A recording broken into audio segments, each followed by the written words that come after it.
Chapter 151. Matthew and Amber Hesh wasted no time turning their ambitious plan into action. After breakfast, they retreated to the study, where Matthew laid out a detailed blueprint of their next steps. Each task was designed to lay the groundwork for the food empire they envisioned.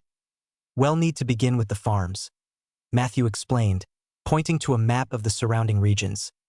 "These are the areas with the most fertile land. We'll start by partnering with farmers to increase production." Amber nodded, taking notes. "How do you plan to convince them?" "Money and opportunity," Matthew said simply. "Most farmers struggle to sell their produce at fair prices. If we guarantee to buy their products and provide them with the tools to produce more efficiently, they'll be eager to join us." Amber smiled. "And what about the factories?" "That's step 2, Matthew said. "Once we've secured the raw materials, we'll set up processing plants near the farms to minimize transportation costs. We'll focus on standardizing operations to ensure quality and efficiency." The next day, Matthew and Amber traveled to a small farming community just outside Newport. The village was modest, with dirt roads and wooden houses surrounded by lush green fields. They met with a group of farmers in the local town hall, a simple building with rows of wooden benches. Matthew stood at the front of the room, addressing the crowd. "Thank you all for coming. My name is Matthew Hesh, and I'm here to discuss an opportunity that could benefit you and your families." The farmers listened intently as Matthew outlined his plan. He spoke of selective breeding for chickens, high-yield potato varieties, and improved farming techniques. He assured them that Hesh Industries would provide the resources and training needed to implement these changes, as well as a guaranteed market for their produce. A skeptical farmer raised his hand. "What's the catch?" "Big companies always want something in return." "No catch," Matthew replied firmly. "This is a partnership. You produce the goods, and we buy them at a fair price together. We can create something bigger than any of us could do alone." The room murmured with cautious optimism. Amber stepped forward, her warm smile disarming the crowd. "We understand your concerns," she said, "but we're not here to take advantage of anyone. We want to work with you to build a better future for all of us." After further discussion, the farmers agreed to a trial partnership. Matthew promised to send equipment and experts to help them get started, and the farmers agreed to implement the new techniques. Back in Newport, Matthew began scouting locations for the processing plants. He identified sites near the farming communities, ensuring that transportation would be quick and efficient. Hesh Industries engineers designed the layouts for the chicken processing plant, the potato slicing and freezing facility, and the meat grinding plant. Amber took charge of hiring skilled workers and overseeing the construction process. Under her management, the projects progressed quickly. Within weeks, the first plant, a chicken processing facility, was ready to begin operations. The plant was a marvel of efficiency for its time. Workers were trained to follow standardized procedures, from slaughtering and cleaning the chickens to portioning and packaging the meat. The facility was equipped with cold storage rooms, powered by Matthew's refrigeration technology, to keep the products fresh. The potato processing facility followed soon after. Specialized machines peeled and sliced the potatoes, while workers partially fried and packaged them for freezing. Matthew personally supervised the installation of each machine, ensuring everything ran smoothly. With the farms and processing plants operational, Matthew decided to test the supply chain. He ordered the first batch of ingredients to be delivered to a temporary kitchen he had set up in Newport. There, he worked with a small team of cooks to prepare the same dishes he had made at Hillcrest Estate: fried chicken, burgers, and fries. The results were promising. The chicken was tender and flavorful, the fries crispy and golden, and the burgers juicy and satisfying. The cooks were able to prepare large quantities quickly and consistently, proving that the system worked. Amber, who had been observing from the sidelines, clapped her hands in delight. "It's coming together, Matthew. You've done it." "Not yet," Matthew said, though he couldn't hide his smile. "The real test will be the restaurant."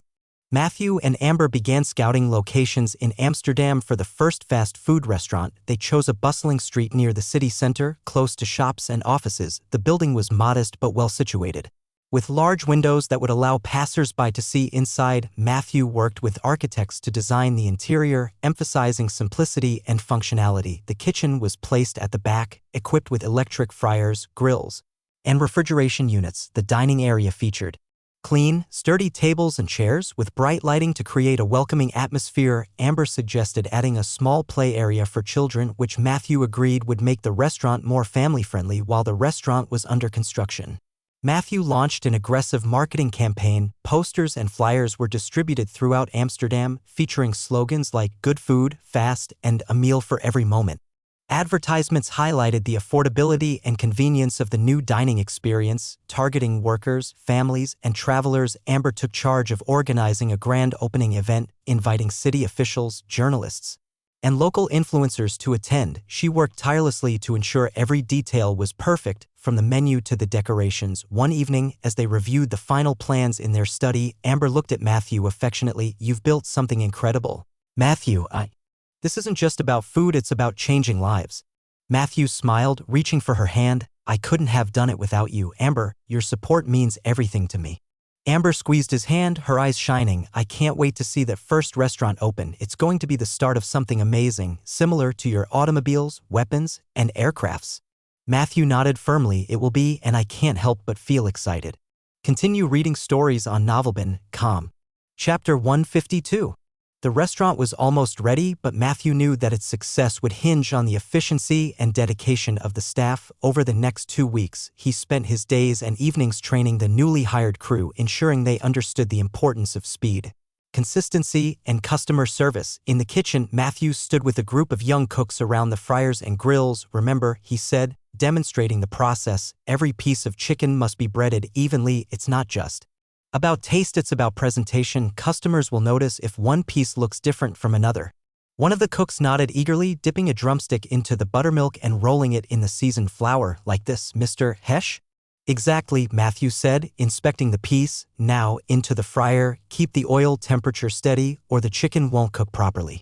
In another corner of the kitchen, he guided a team on assembling burgers. "The buns should be lightly toasted. Place the lettuce first, then the patty, then the cheese and toppings. Keep the portions consistent. Customers should know exactly what they're getting every time." Amber supervised the front-of-house staff, teaching them how to operate the cash register and interact with customers. "Greet everyone with a smile," she said. "Make them feel welcome. If someone's unsure about what to order, be patient and offer suggestions." The training sessions were intense but rewarding. By the end of the first week, the staff had mastered the basics. Matthew introduced them to the concept of teamwork, emphasizing how each role contributed to the overall success of the restaurant. "Think of this place as a machine," he explained during a team meeting. "Every part needs to work together. If the kitchen is slow, the front counter backs up. If the service is poor, customers won't return. We succeed as a team, or we fail as a team." 2 weeks later, the restaurant was ready for its soft opening. The large glass windows sparkled in the morning sunlight, offering a clear view of the clean, modern interior. The bright red and white sign above the door read, "Hesh Express, good food, fast." Word had spread quickly about the new dining concept. By mid-morning, a small crowd had gathered outside, curious to see what the buzz was about. Amber, dressed in a simple yet elegant outfit, stood by Matthew at the entrance. "Are you ready for this?" Amber asked, her excitement barely contained. "As ready as we'll ever be," Matthew replied with a confident smile. At precisely 11 a.m., Matthew opened the doors. The staff, dressed in crisp uniforms, greeted the first wave of customers with warm smiles and cheerful hellos. The interior was buzzing with activity. Customers lined up at the counter, scanning the menu displayed above. The options were simple: fried chicken, burgers, fries, and milkshakes. Each item was priced affordably, drawing smiles from those used to more expensive dining. The first customer, a middle-aged man in a work uniform, approached the counter. "I'll take the fried chicken combo," he said, glancing at the menu. The cashier, a young woman named Clara, entered the order. "Would you like a milkshake with that, sir?" she asked, her tone polite. The man nodded. "Sure, chocolate."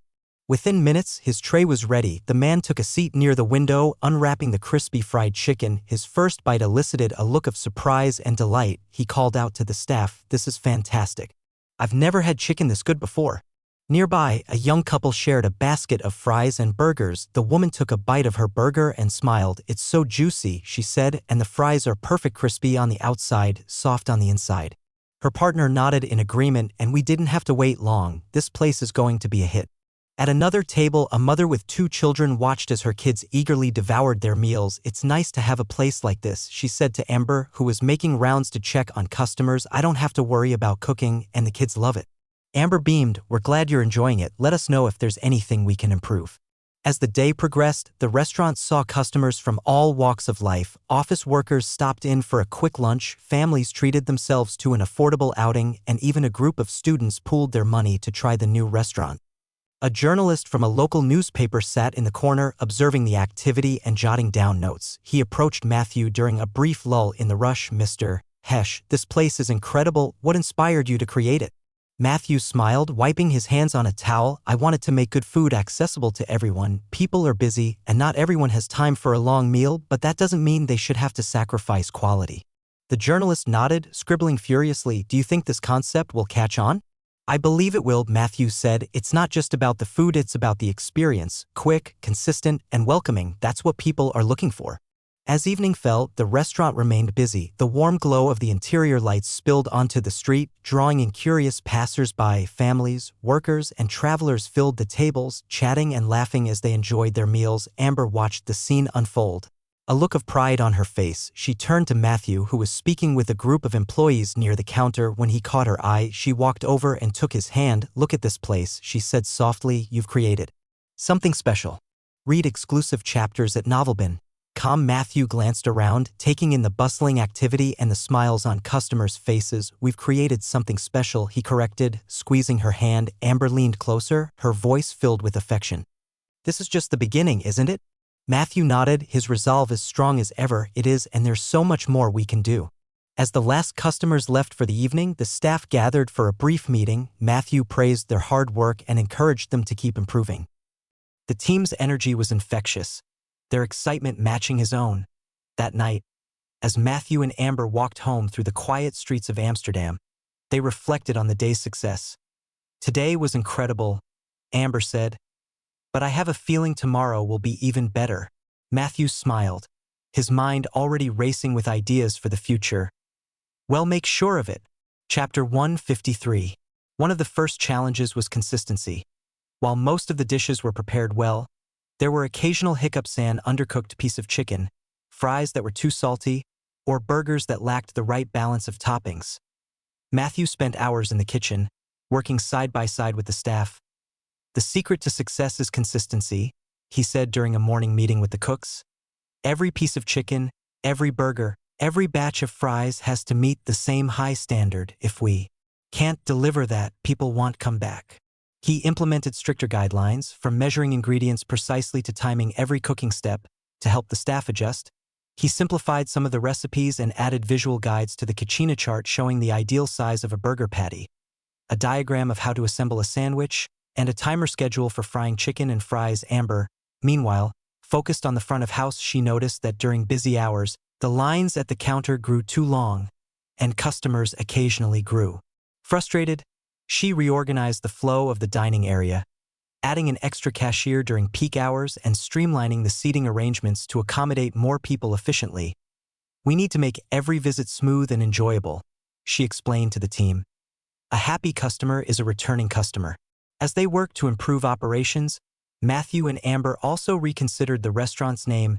Hesh Express had been functional, but it lacked the sense of identity and recognition they wanted.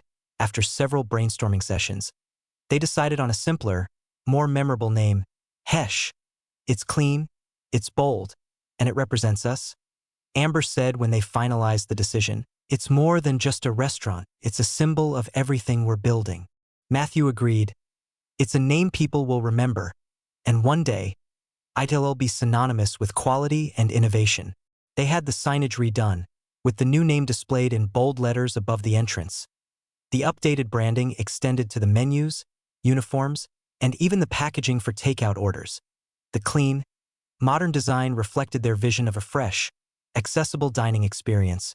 With the grand opening approaching, Matthew and Amber doubled down on staff training. They introduced daily briefings where they reviewed the previous day's performance and addressed any concerns. Role-playing exercises helped the team prepare for challenging situations, from handling special requests to managing dissatisfied customers. "We're not just serving food," Amber reminded them during one session. "We're creating an experience. Every interaction matters." The team responded well to the training, growing more confident and efficient with each passing day. By the end of the second week, The staff operated like a well-oiled machine, ready to handle the grand opening rush.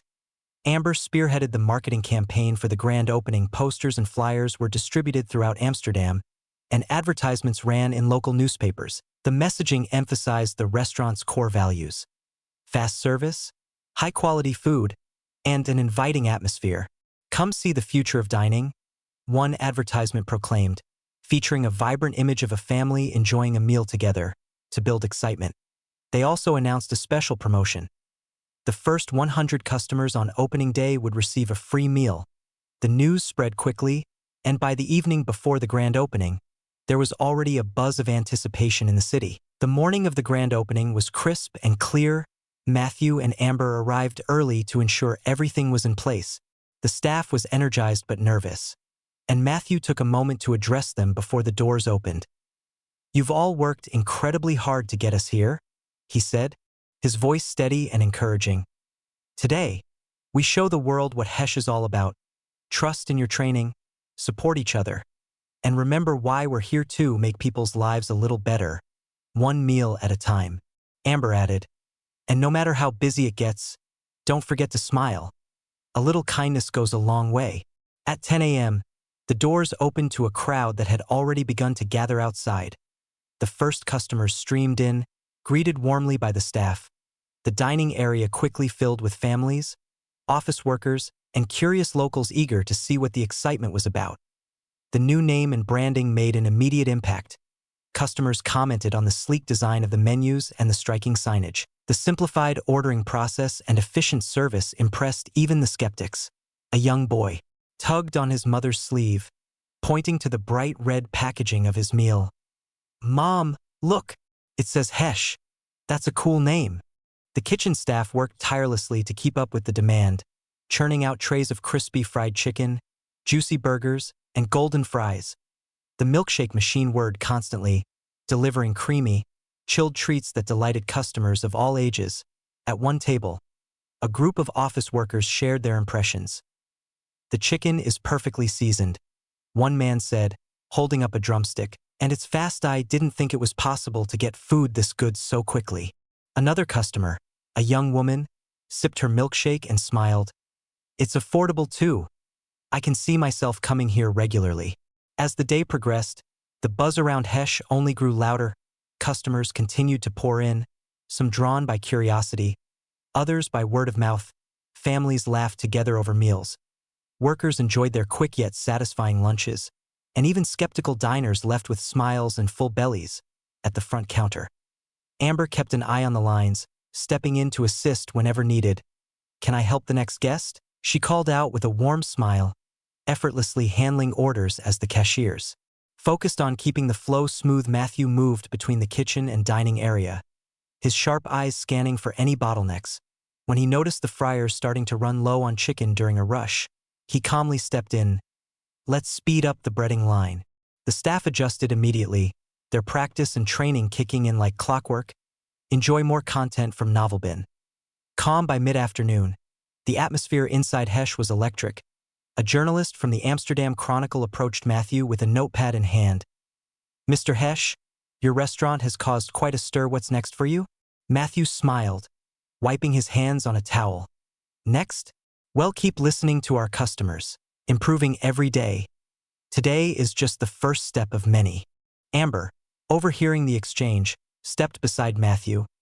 "Our goal has always been to bring people together over good food," she added. "Seeing that happen here today is the real success. And as long as I live, I will revolutionize the way of life of the Amarathian people." Chapter 154. Matthew sat in his office the morning after the grand opening, the faint hum of activity from the restaurant below a comforting reminder of their success. He sipped his coffee, reviewing feedback from customers, when Charles entered unannounced. "Matthew," Charles began, taking a seat across from him, "I've been hearing a lot about your new venture, the restaurant." Matthew smiled, setting down his cup. "It's been a great start. We had an incredible turnout yesterday." Charles nodded but leaned forward, his brows furrowing. "I don't doubt that, but I have to ask, why food of all things? You're an inventor, an industrialist. Why shift your focus to something so different?" Matthew leaned back, clasping his hands. Charles, I see food as more than just meals on a plate. It's about community, accessibility, and innovation. People are busy. They need quality, affordable food that doesn't demand their entire afternoon. This isn't a distraction, it's an opportunity. Charles sighed, his tone shifting. I'm not against the idea, but I'm worried about the bigger picture. What about the company? The industries you've built: transportation, engineering, energy? We have projects that need your attention, like the Panama Canal. Matthew raised an eyebrow, intrigued. The Panama Canal? Yes, Charles said, his tone firm. A canal connecting the Atlantic and Pacific would revolutionize global trade. Ships wouldn't have to go around Cape Horn anymore. Don't tell me you forgot? We discussed this. Ah, right, of course. Matthew chuckled, scratching the back of his head. How could I forget something so monumental? Charles didn't share the humor, his expression unyielding. Matthew, this isn't just another project. This canal could redefine commerce for the entire world. It's an engineering challenge of unprecedented scale. And frankly, you're the only person with the vision and resources to pull it off. Matthew leaned forward, his interest piqued. Tell me more. What's the current status? Charles pulled a folder from his bag, spreading its contents across the desk. Maps of the Isthmus of Panama, technical sketches, and reports on prior failed attempts lay before them. A French company led by Victor Lachance tried to build it a few years back. He thought he could replicate the success of the Suez Canal. But the terrain in Panama isn't as forgiving. Dense jungles, disease, and the sheer difficulty of excavation brought the project to a halt. Matthew studied the maps, his fingers tracing the proposed route. So, they lacked the resources, but the concept is sound? Exactly, Charles confirmed. What they envisioned is possible with better technology, proper planning, and enough funding. And that's where you come in. Matthew sat back, rubbing his chin thoughtfully. It's ambitious. The logistics alone are staggering. But if it works, it could cut shipping routes by weeks, saving time and money on a global scale. Precisely, Charles said, his tone eager now. But to make this a reality, we need someone who understands the scale of the task. That's where Jacques Bellamont comes in. He's a brilliant engineer from the Francois Republic. He worked on de Lesseps' project but left when it became clear it was doomed. He's been refining his plans ever since. And why hasn't he started again? Matthew asked. Discover more content at Novelbin. Calm funding, Charles replied simply. He lacks the resources to restart on his own. If we back him, we can bring this project to life. Matthew tapped his fingers on the desk, considering the proposal. This is intriguing, Charles. But yeah, about the Panama Canal, I don't think our company alone would be able to fund the project. We need the help of the Amarathian government. Not to mention the fact that the site where the canal will be constructed is under the regime of the Grand Colombian Republic. That adds an entirely new layer of complexity. We'll need to negotiate access to the land before we can even think about breaking ground. Charles nodded, his expression grave. Exactly. That government isn't known for being cooperative, especially when it comes to foreign influence. They'll see this as an attempt to exert control over a critical region. Matthew sighed, running a hand through his hair. Which means we're dealing with diplomacy, geopolitics, and engineering all at once. It's daunting, but not impossible. What if we give the Panamanian people independence? Charles stared at Matthew, his brow furrowed in disbelief. Independence? Do you even understand the magnitude of what you're suggesting? The Grand Colombian Republic isn't going to let go of Panama without a fight. Matthew leaned back in his chair, his expression calm but resolute. I understand it's a bold move, but think about it. If the people of Panama gain independence, they'll need allies to help stabilize their new nation. If we position ourselves as supporters of their freedom and economic growth, we create a partnership that benefits both sides. Charles sighed, rubbing his temples. It's a gamble, Matthew. A big one. Supporting an independence movement could spark international backlash. Are you sure you want to get involved in that level of politics? Matthew nodded, his gaze steady. Yes, it's risky, but so is attempting to build the canal under the current regime, at least with an independent Panama. We'd have the opportunity to negotiate directly with a government that sees us as allies, not adversaries. Charles considered this for a moment before asking, how do you plan to achieve this? Starting a revolution isn't exactly your area of expertise. Matthew tapped the edge of his desk, a plan already forming in his mind. We don't start a revolution, we support one, quietly. The Panamanian people already have grievances: heavy taxation, lack of representation, and economic stagnation under Grand Colombian rule. We provide them with the resources and infrastructure they need to organize and succeed. And what about the aftermath? Charles pressed. If this succeeds, who governs Panama? How do we ensure stability? Matthew leaned forward, his voice firm. We assist in building their government, just as well help them build their economy, infrastructure, trade agreements, education. We help lay the foundation for a self-sufficient nation. Charles shook his head but couldn't hide a faint smile. You always think big, don't you? Fine, I'll admit it's a compelling argument, but this is going to require delicate maneuvering. You'll need allies, political, financial, and military. Matthew nodded. I'm aware. That's why we start with Amarathia. If we can get the government on board, we gain legitimacy and resources. From there, we approach other nations who would benefit from the canal. With enough support, we can make this happen. Then what are we waiting for? Chapter 155.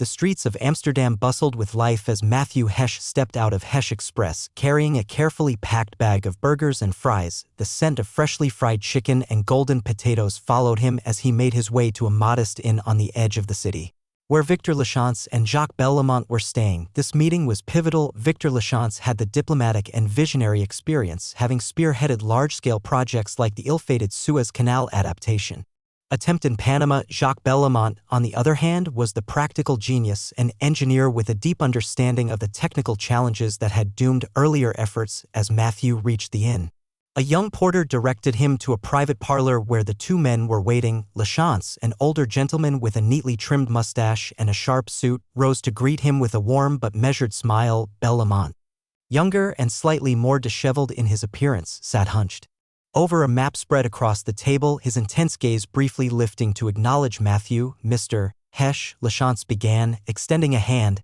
It's an honor to meet you in person. Your reputation precedes you. The honor is mine, Mr. Lachance. Mr. Bellamont, Matthew replied, shaking hands with both men. I've heard remarkable things about your work. He placed the bag on the table with a grin. I thought we might enjoy a working lunch. I brought something new: burgers and fries from my restaurant. Bellamont raised an eyebrow, intrigued. You've brought food to a meeting about engineering? This is unexpected. Matthew chuckled. I believe good ideas come when we're well fed. Besides, this isn't just food, it's innovation. Let me show you. He unpacked the meals, setting down the neatly wrapped burgers and small paper containers of fries. Lachance and Bellamont exchanged curious glances before unwrapping their burgers. It's a simple concept, Matthew explained. Quick, affordable, consistent meals. A new way of thinking about dining, just like the canal is a new way of thinking about trade. Lachance took a bite, his eyes widening slightly as he chewed. This is quite good, remarkably efficient in its construction, much like what we're hoping to achieve with the canal. Bellamont, who had already devoured half of his burger, nodded. I see the appeal, a practical approach to satisfying a need. Clever. Matthew smiled, taking his own seat. And that's why I wanted to meet you both. You're practical thinkers. You see challenges not as obstacles but as opportunities. That's the mindset we need for the Panama Canal. Lachance dabbed at his mustache with a napkin, leaning back in his chair. I appreciate the flattery, Mr. Hesh, but let's not forget the gravity of what you're proposing. The canal is no simple undertaking.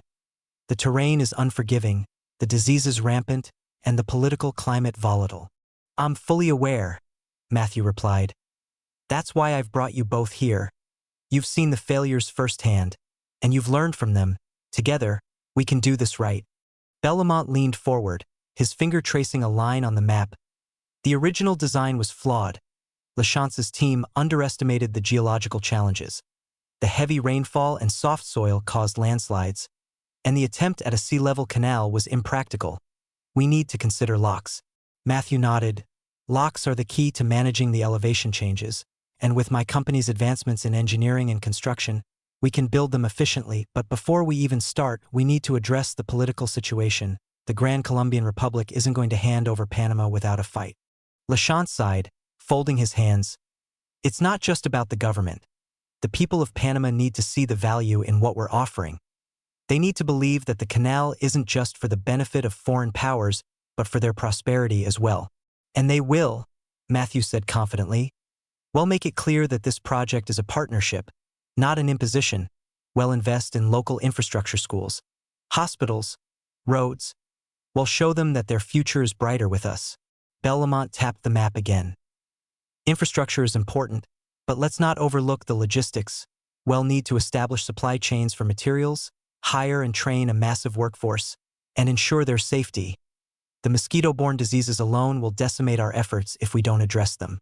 I've already started working on that, Matthew said. My team is developing improved sanitation systems and mosquito control methods. We'll bring in doctors and establish clinics on site. This project will set a new standard for worker safety and health. Lachance and Bellamont exchanged glances. Clearly impressed by Matthew's preparation, Lachance spoke first.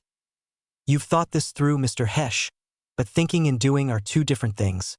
Are you truly ready to commit the resources and time this will demand? Matthew leaned forward, his gaze steady. This isn't just about building a canal. It's about shaping the future, connecting oceans, creating trade routes, and bringing nations together. If we succeed, this will be a legacy that outlives all of us. For a moment, the room was silent, the weight of the discussion sinking in. Then Bellamont extended his hand across the table. I'm in if you're willing to take this risk. So am I. Lachance followed suit, his expression resolute. And I as well. Let's make history. Matthew shook both their hands, a smile breaking across his face. Then let's get to work. The Panama Canal will be more than a dream, it will be a reality. The three men spent the next several hours poring over maps, discussing strategies, and identifying immediate priorities. By the time the sun dipped below the horizon, they had laid the groundwork for what would become one of the most ambitious engineering projects in history. As Matthew gathered his belongings and prepared to leave, he turned to Lachance and Bellamont. Gentlemen, he said, this is the start of something monumental. It'll handle the political and financial groundwork with the Amarathian government. Meanwhile, it'll need you to refine the engineering plans and draft an initial budget. Let's be ready for anything. Lachance nodded.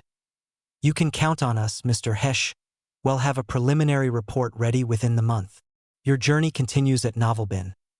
Calm Bellamont smirked. And I'll ensure the designs are as bold as your vision. If we're going to do this, we're doing it right. Matthew grinned, tipping his hat as he left. Chapter 156. 5 days after meeting with Victor Lachance and Jacques Bellamont, Matthew Hesh and Charles Whitmore walked into the White House. Theodore Clay greeted them in his office. His sharp blue eyes studied Matthew and Charles carefully as he stood from his desk. Mr. Hesh, Mr. Whitmore, Clay said, shaking their hands. It's been a while since we last met.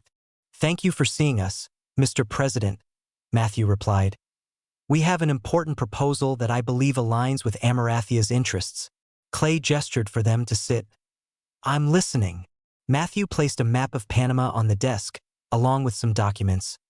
We want to build a canal through Panama, connecting the Atlantic and Pacific Oceans. It would change global trade forever, cutting weeks off shipping routes. Clay raised an eyebrow. Isn't this the same idea the French tried and failed at?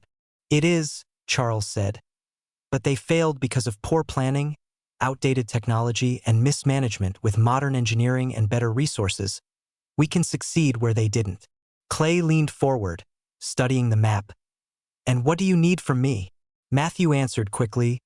Your support. The canal route is under the control of the Grand Colombian Republic. We believe the people of Panama want independence from them. With Amarathia's backing, we can help them achieve that. You're asking for military support? Clay asked, his tone sharp. Yes, Matthew said. Troops to stabilize the region and protect the canal site, supplies to support Panama's independence movement, and a partnership with Amarathian Industries to provide equipment and materials. Clay leaned back, crossing his arms. And what does Amarathia gain from this? Everything, Matthew said confidently.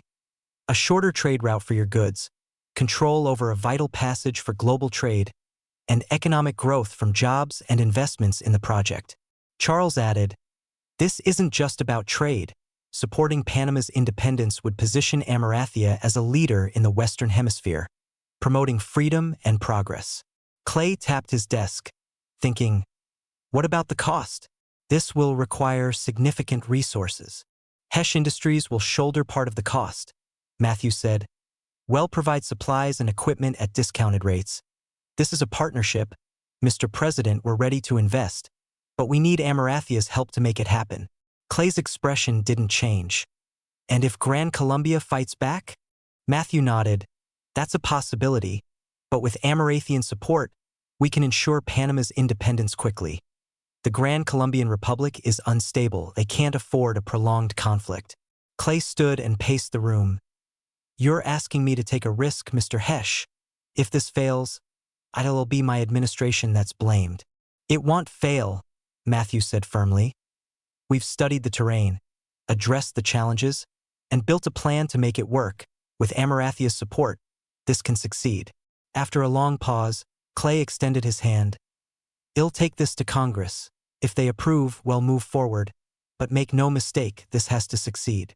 Matthew shook his hand. It will, Mr. President, together.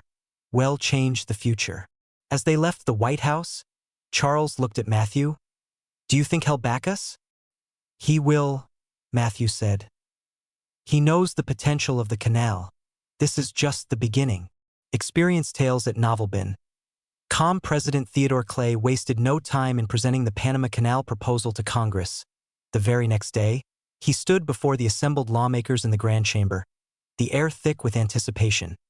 The Panama Canal, a project both ambitious and controversial, was a topic that promised to ignite debate. Clay began his address with the gravity of a man who knew the stakes. Ladies and gentlemen of Congress, I come before you today to discuss a project of immense significance, one that has the potential to reshape not only our nation's economy but the global stage as well, the Panama Canal.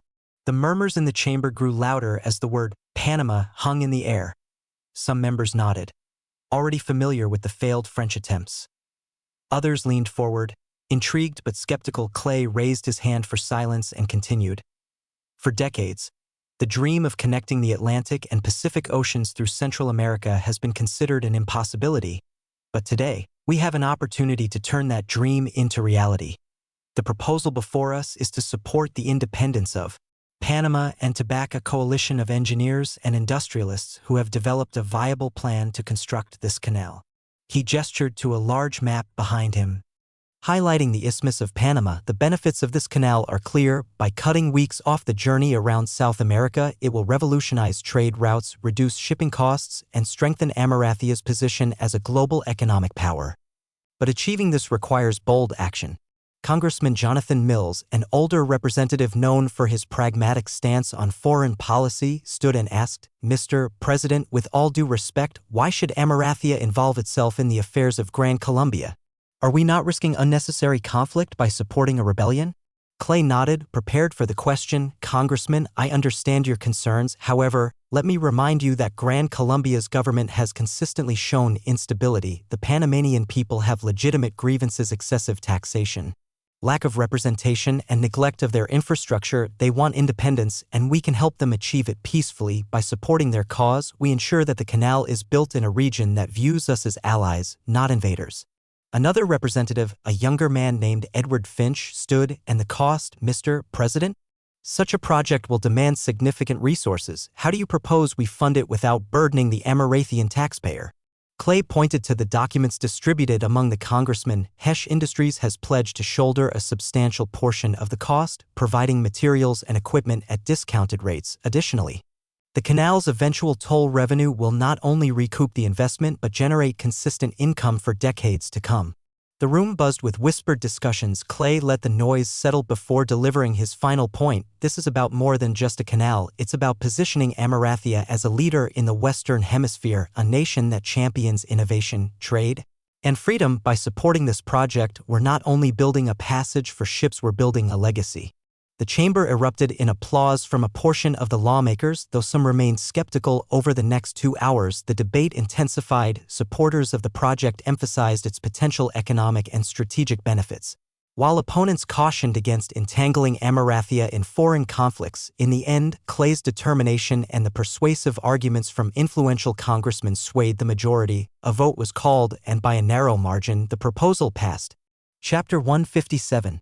3 days after President Theodore Clay's impassioned presentation to Congress, Matthew Hesh and Charles Whitmore were summoned back to the White House. They arrived early in the morning, their expressions guarded yet hopeful as they were ushered into the president's office.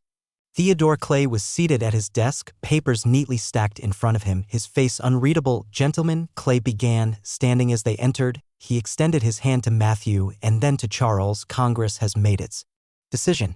Matthew exchanged a quick glance with Charles, his jaw tight. "And what did they decide, Mr. President?" Clay's lips curled into a faint smile. "The Panama Canal project has been approved." The tension in the room broke instantly. Matthew exhaled, his shoulders relaxing as a smile spread across his face. Charles nodded, visibly relieved. "That's excellent news, Mr. President," Matthew said. "Thank you for believing in this vision." Clay held up a hand. "Don't thank me yet. This was a narrow victory and the opposition raised valid concerns. You'll need to ensure this project runs smoothly or I'll have an entire Congress and likely the public in my back."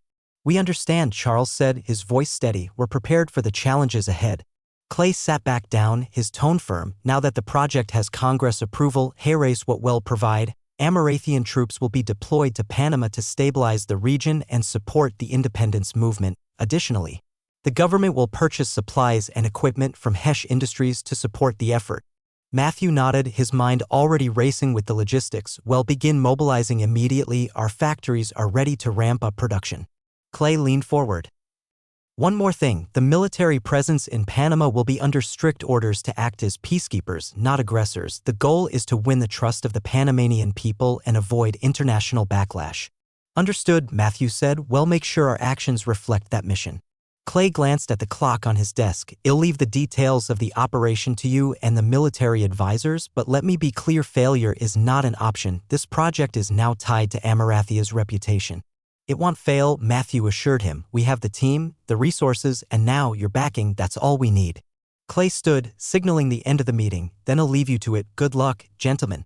Later that afternoon, Matthew and Charles returned to the modest inn in Amsterdam where Victor Lachance and Jacques Bellamont were staying. As they entered the parlor, the two engineers rose to greet them, their faces curious but cautious. Matthew wasted no time. "The project has been approved. Congress gave us the green light." Lachance's eyebrows lifted in surprise. "Truly? I didn't expect such quick progress." Bellamont grinned, slapping his hands together. "This is incredible news. When do we start?" "Immediately," Charles said, his tone decisive. "The Amarathian government is sending troops to support the independence movement in Panama, and Hesh Industries is ramping up production of supplies and equipment." Matthew spread a map of Panama across the table, pointing to key locations. "Our first step is to secure the canal route. Amarathian troops will stabilize the region while we provide logistical and material support. Once Panama declares independence, we'll begin construction." Lachance leaned over the map, his fingers tracing the proposed canal route and the political situation. "How do we ensure Gran Colombia doesn't intervene?" "The military presence will deter them," Matthew explained. "Gran Colombia is already unstable. They can't afford a prolonged conflict, especially against foreign powers like Amarathia. And I'm sure they have heard about the defeat of the United States of Mexico." Bellamont tapped the map thoughtfully. "And what about the people of Panama? Winning their trust will be just as important as securing the route." Matthew nodded. "We've planned for that. Hesh Industries will invest in local infrastructure, schools, hospitals, roads. We'll ensure the Panamanian people see the canal as a partnership, not exploitation." Lachance folded his arms, his expression serious. "And what are the technical challenges?" "The terrain is unforgiving and the diseases are relentless." "That's where you come in," Matthew said, looking between the two engineers. "Your expertise will be critical in overcoming those challenges." "Bellamont, you'll oversee the design and construction of the locks." "Lachance, you'll handle the overall project coordination, including managing the workforce and logistics." Bellamont's grin widened. "I've already refined my designs for the locks. With Hesh Industries' resources, we can build them faster and more efficiently than ever." Lachance nodded, his confidence growing. "And I'll ensure the workforce is properly trained and equipped. We'll need to establish sanitation protocols and medical facilities to keep diseases at bay." Matthew placed a hand on the table, his gaze steady. "This won't be easy, but together we have the knowledge, resources, and determination to make it happen." Bellamont raised a glass of water from the table, his eyes gleaming with excitement. "To the Panama Canal, let's make history." Matthew Hesh arrived back in Newport late in the afternoon. As he stepped through the front door, the aroma of roasted herbs and freshly baked bread greeted him. Amber was in the dining room, arranging the last of the dishes on the table. She turned to see him and smiled warmly. "You're just in time," she said, wiping her hands on her apron. "I thought you might need a good meal after all the work you've been doing." Matthew walked over and kissed her cheek. "You know me too well, it smells amazing." Amber gestured to the dining table, which was set for two with candles softly glowing. "I thought we could have dinner here tonight. Something quiet before the next storm hits." Matthew chuckled, pulling out a chair. "You make it sound like I'm a soldier heading to the front lines." Amber arched an eyebrow as she sat across from him. "Aren't you? The way you've been running around, it feels like you're leading an army." "So, how did the meetings go?" Matthew hesitated, taking a sip of water. "Better than expected. Congress approved the Panama Canal project, and the Amarathian government is officially backing it." Amber's expression turned serious. "That's huge, Matthew. I assume this means you'll be even busier now?" He nodded. "Yes, but that's not all. The project involves more than just managing logistics and engineering from here.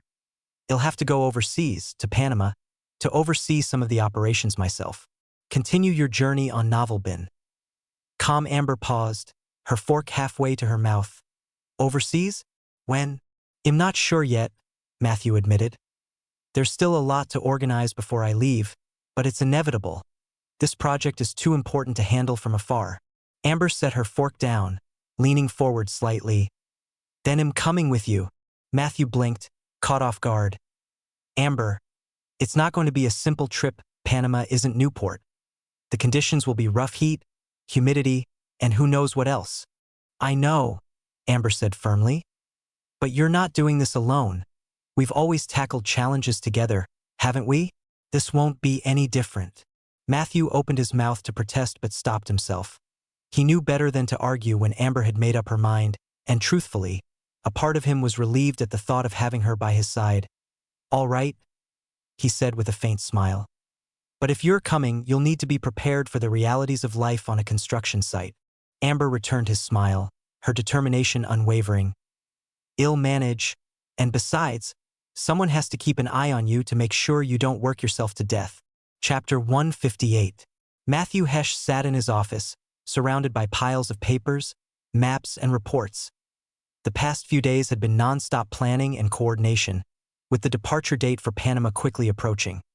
The Panama Canal project was officially underway, and while everything seemed to be moving in the right direction, Matthew felt the weight of the task ahead. Amber walked into the office holding a clipboard. "Matthew, I finalized the checklist for the trip. I thought you'd want to review it before we leave." Matthew looked up, exhaustion evident on his face. "Thank you, Amber. What's on the list?" Amber handed it to him, sitting down across the desk.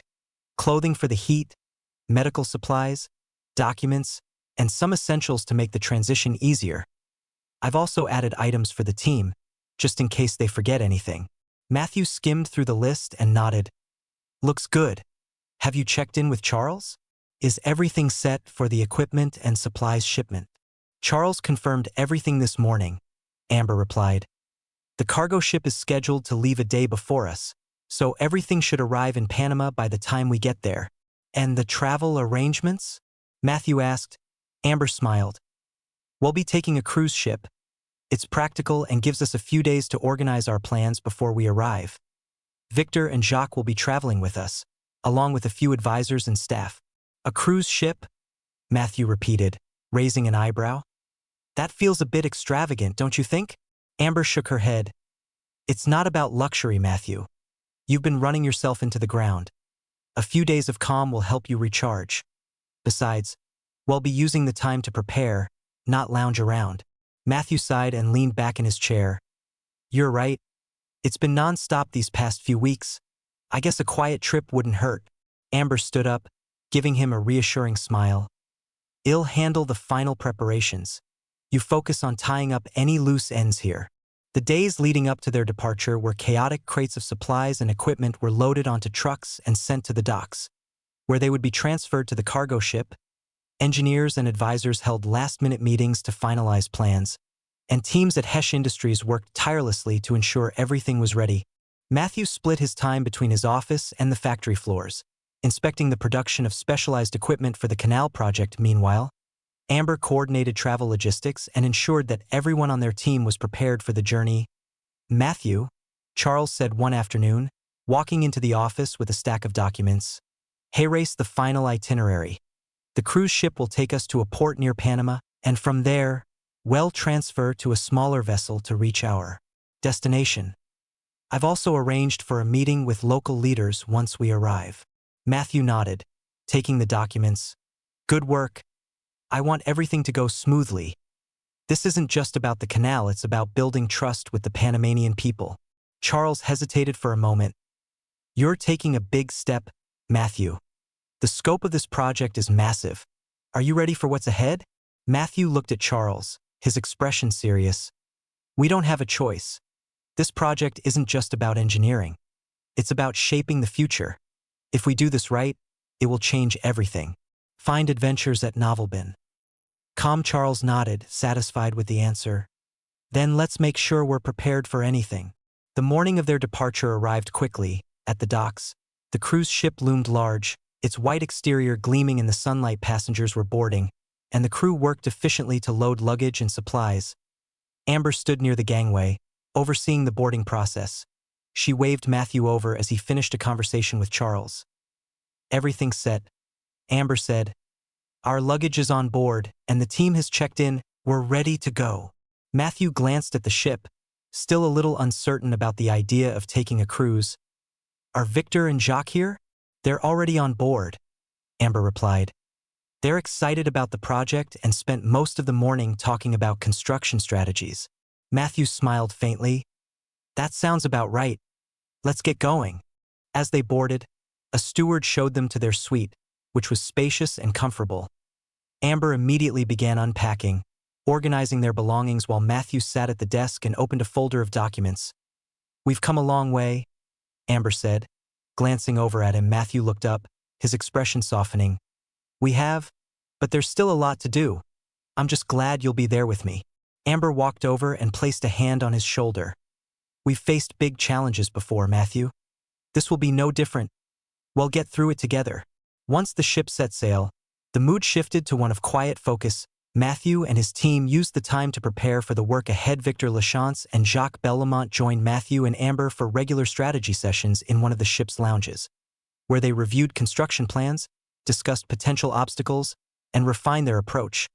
This is going to be the biggest engineering project of our time, Bellamont said during one meeting, his excitement barely contained. The locks alone will require unprecedented precision and coordination. And the political side of things will require just as much care, Lachance added. Winning the trust of the Panamanian people is critical. If we lose their support, the entire project could collapse. Matthew listened carefully, nodding as they spoke. That's why we're investing in local infrastructure and education. We need to show them that this isn't just a canal, it's an opportunity for a better future. Amber chimed in, her tone confident. And with Amarathian support, we'll have the resources to make that vision a reality. This isn't just about what we're building. It's about how we build it. The team continued their discussions late into the evenings, the hum of the ship's engines providing a steady background. By the time the cruise ship reached its destination, the team was as prepared as they could be. As the ship approached the port, Matthew stood on the deck, looking out at the coastline. Amber joined him, slipping her hand into his. How are you feeling? Ready? Matthew said simply. This is going to be tough, but I believe in what we're doing. Amber squeezed his hand. And I believe in you. Let's get to work. As the ship docked and the passengers began disembarking, Matthew and his team prepared to take the next step in their journey. The Panama Canal project was no longer just an idea, it was becoming a reality. Chapter 159. The ship docked at the bustling harbor of Colón, a key city in Panama situated near the proposed canal route. The air was thick with humidity, and the scent of saltwater mixed with the earthy aroma of tropical vegetation greeted Matthew Hesh and his team as they disembarked. Workers on the dock moved quickly, unloading crates and directing passengers. Matthew stood at the gangway, adjusting his hat to shield his eyes from the glaring sun. Amber walked beside him, her light dress catching the Warm breeze. Behind them, Charles Whitmore, Victor Lachance, and Jacques Bellamont carried bags and folders, their faces a mixture of curiosity and focus. Quite a place, Charles commented, scanning the busy harbor. You can feel the energy here. Matthew nodded. It's a gateway. Once the canal is built, this place will be the beating heart of global trade.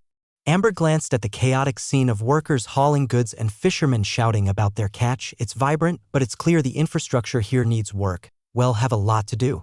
A delegation of Panamanian leaders awaited them near the end of the dock. The group, dressed in modest but formal clothing, included influential community figures, local businessmen, and even a few military officers. At the center stood Enrique Castillo, a well-respected community leader and a vocal advocate for Panama's independence. His presence was a calculated move, as Castillo's support would be crucial to gaining the trust of the Panamanian people. As Matthew and his team approached, Castillo stepped forward, extending his hand. Senor Hesh, welcome to Panama. We've been expecting you. Matthew shook his hand firmly. Thank you, Senor Castillo. It's an honor to finally meet you in person. We're here to work together and make this vision a reality. Introductions were made quickly, and Castillo gestured for them to follow. We've prepared a meeting at the town hall. It's not far. We can discuss the next steps there. The town hall was a simple but sturdy building located near the city center. Its large wooden doors opened to a spacious room filled with rows of chairs and a long table at the front. Maps and diagrams of the proposed canal route had already been pinned to the walls. Evidence of the groundwork the Panamanians had laid in anticipation of this collaboration. Matthew and his team took seats at the table alongside Castillo and other key leaders. The room buzzed with a mix of anticipation and cautious optimism. Castillo began, his voice steady but firm. Senor Hesh, your arrival here marks a significant moment for Panama. We've fought for years to gain the attention and support of nations like Amarathia. This canal is more than just an engineering project, it's a symbol of hope for our people. Matthew nodded, meeting Castillo's gaze. We understand that completely. This isn't just about building a canal, it's about creating opportunities for Panama jobs, infrastructure, education. This project will be a partnership, not an imposition. One of the local businessmen leaned forward, his expression skeptical. And what about Gran Colombia? They won't take this lightly. What assurances do we have that your government will protect us if they retaliate? Charles spoke up, his tone measured. The Amarathian government has committed troops to ensure stability during the transition. Their role will be to maintain peace and deter any interference from Gran Colombia. Additionally, Hesh Industries will provide resources and logistical support to strengthen your position. Another leader, a middle-aged woman named Rosa Alvarez, raised a hand. Stability is one thing, but what about the long-term benefits for Panama? How do we know this canal won't just benefit foreign powers while leaving us behind? Amber leaned forward, her voice calm but firm. We've made plans to invest directly in Panama's development. Schools, hospitals, roads, these are all part of the project. The canal will bring economic growth, but it will also lay the foundation for a stronger, self-sufficient Panama. The room fell silent for a moment as the leaders absorbed her words. Castillo broke the silence with a nod. These are the assurances we hoped for, but talk is one thing, Senor Hesh, action is another. How do you plan to begin? Matthew stood, walking to one of the maps on the wall. He pointed to the proposed canal route. Our first priority is to secure this region. Amarathian troops will work alongside your people to stabilize the area and establish a safe zone for construction. At the same time, we'll begin surveying the land to finalize the engineering plans. Bellamont chimed in, his voice animated. The terrain here is challenging, but we've accounted for that in the designs. The locks will handle the elevation changes and will employ new construction methods to prevent landslides. With the resources at our disposal, we can make this work. Castillo exchanged glances with his fellow leaders. It's clear you've come prepared. If you can deliver on these promises, you'll have the full support of Panama. After the meeting, Matthew and his team walked through the streets of Cologne with Castillo as their guide. The city was alive with activity, but it was also clear that much of the infrastructure was outdated. Roads were uneven, and buildings showed signs of wear and neglect. Amber observed the surroundings thoughtfully. There's so much potential here. Once the canal is complete, this city could transform into a thriving hub of trade and commerce. Castillo nodded. That's the dream, Senora Hesh, but for now, our people struggle to make ends meet. This project represents hope, but it also comes with risks. We need to tread carefully. Matthew placed a reassuring hand on Castillo's shoulder. We'll do this together. Change takes time, but with the right approach, we can make it happen. As evening fell, Matthew and his team returned to their temporary accommodations, a modest but comfortable house provided by the local leaders. The day had been long but productive in the dining area. Amber prepared a simple meal using local ingredients. As they sat down to eat, Matthew looked around the table at his team, enjoying new adventures from Novelbin. Calm, we've made a strong start, he said, but this is just the beginning. The real work starts now. Charles raised his glass of water to the Panama Canal. Let's make history. The team echoed the toast, their determination unwavering. Outside, the city of Cologne settled into the quiet rhythm of the night, but for Matthew Hesch and his team, the journey was just beginning. The Panama Canal was no longer just a vision, it was a mission that would test their resolve, their ingenuity, and their commitment to building a better future. Chapter 160. In the heart of Bogotá, the capital of the Gran Colombia Republic, the Grand Council convened in an ornately decorated chamber. The high ceilings and intricate wood carvings were meant to project power and authority, but today, the room was filled with unease. The news that Amarathia had entered Panama and backed its independence had reached the capital. The atmosphere was tense as council members whispered among themselves, their voices echoing off the polished walls.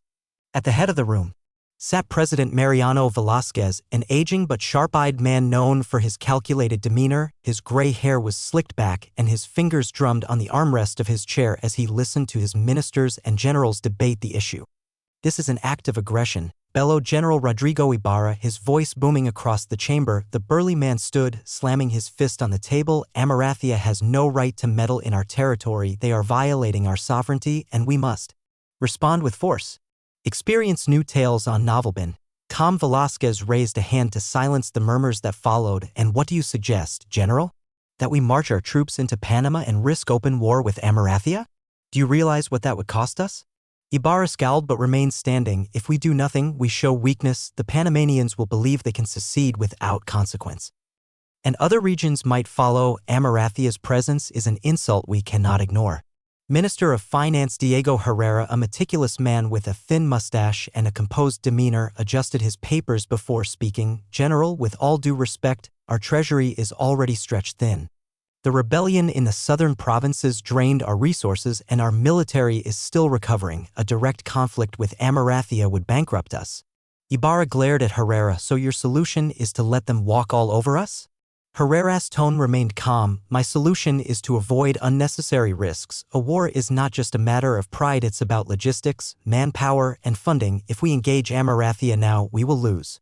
Velázquez leaned forward, his sharp eyes narrowing. Enough, bickering won't solve this. We need to consider our options carefully. Foreign Minister Felipe Ortega, a slender man with a calm demeanor, cleared his throat and spoke next. Mr. President, I believe diplomacy should be our first course of action. We need to understand Amarathia's intentions before making any hasty decisions. Perhaps we can negotiate a solution that preserves our sovereignty without resorting to violence. Ibarra scoffed. Diplomacy? Do you honestly think Amarathia will listen to us? They've already made their move. Their troops are in Panama, their supplies are flowing in, and they're emboldening the rebels. Words won't stop them. Herrera nodded in agreement with Ortega, but we must be strategic. A war would cripple us, General. If diplomacy buys us time to strengthen our position, then it's worth pursuing. The council fell silent as Velázquez considered their arguments. The weight of the decision was clear on his face. Finally, he spoke. Amarathia's actions cannot go unanswered, Velázquez began, his voice steady but firm. However, we must acknowledge our limitations. A full-scale war is not an option now. We will take a two-pronged approach. He turned to Ortega. Prepare a formal protest to the Amarathian government, demand an explanation for their actions, and insist they withdraw their forces from Panama. Make it clear that their interference is unacceptable. Ortega nodded. Understood, Mr. President. I'll draft the statement immediately. Velázquez then faced Ibarra. General, you will reinforce our garrisons near the Panamanian border. I want a show of strength, but no provocations. Let them know we are watching, but do not give them an excuse to escalate. Ibarra's expression hardened, but he nodded. As you wish, Mr. President. I'll see to it. The president paused, his gaze sweeping across the room. Finally, we need to consider the long-term implications. Amarathia is not just here for Panama, they're here to challenge us. This canal project is a direct threat to our control of the region. We must find a way to counter their influence, both economically and politically. Herrera leaned forward. Mr. President, if I may, we could strengthen our alliances with other nations. If we can rally support from other powers who feel threatened by Amarathia's expansion, we may be able to isolate them diplomatically. Velázquez nodded thoughtfully. A good idea, Minister. Begin reaching out to our allies and explore potential partnerships. We'll need all the support we can get. As the meeting adjourned, Velázquez retreated to his private office, accompanied by Ortega and Ibarra. The room was quieter, the heavy curtains drawn to block out the afternoon sun. Velázquez poured himself a glass of dark rum and gestured for the others to sit. "This situation is more complex than it appears," Velázquez said, his tone lower but no less intense. "Amaranthia's involvement in Panama is not just about a canal. They're testing us, seeing how far they can push before we push back." Ortega nodded. "It's a calculated move. They know we're vulnerable right now, but if we handle this carefully, we can turn it to our advantage." "And what if diplomacy fails?" Ibarra asked bluntly. "What if they refuse to withdraw?" Velázquez sipped his rum, his expression unreadable. "Then we prepare for the worst, but we won't fight on their terms. If it comes to war, it will be on our soil. Under our conditions. Until then, we gather our strength." The president's words hung in the air, heavy with the weight of uncertainty. Gran Colombia was at a crossroads, its leaders forced to navigate a treacherous path between diplomacy and conflict. The Panama Canal project had become more than an engineering feat. It was now a symbol of power, ambition, and the struggle for control over the future of the region. For Velázquez, one thing was clear. This was only the beginning of a much larger battle, and it is a battle that the Gran Colombia Republic won't back out.